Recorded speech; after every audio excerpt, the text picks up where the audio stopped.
Welcome into a special midweek edition of The Grind. It's LSU week. But before we get into that, let's take a look back at 4 games where the Cajuns won 2 and lost 2. We'll start with your good news first, and then end with the bad. In the first of your 2 victories, in the midweek, the Cajuns traveled to Northwestern State and picked up a 10-1 victory.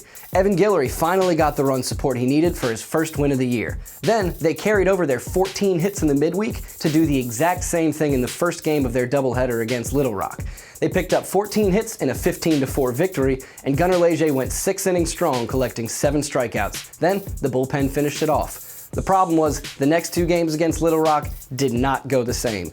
In the second part of the doubleheader, Wyatt Marks was chased in the second inning, and they lit him up for a 5-10 victory. Then, in the final game of the series, they lost 7-1 as the Little Rock pitchers held the Cajuns to only 5 hits in the outing.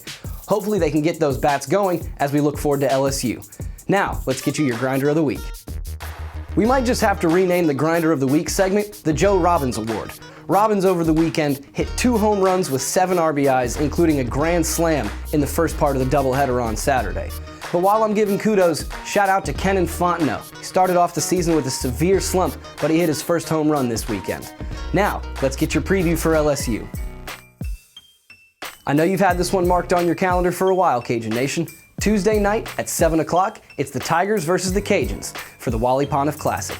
LSU comes in 14-5 on the year, but they just dropped their SEC opening series to Alabama, giving their fan base a bit of a cause for concern. You add in losses to Lamar and Sacramento State, and you get a team that's beatable. That being said, Paul Metaire's crew is hitting over 300 on the year, so you can't make mistakes on the mound. They'll be throwing right-handed pitcher Cole McKay, who's a freshman who's only thrown 3 innings of collegiate baseball so far. He'll be going up against Evan Guillory, who's coming off his first win of the season. You can catch all the action on ESPN 1420, and remember, keep up with the grind all year long here on ESPN1420 and .com.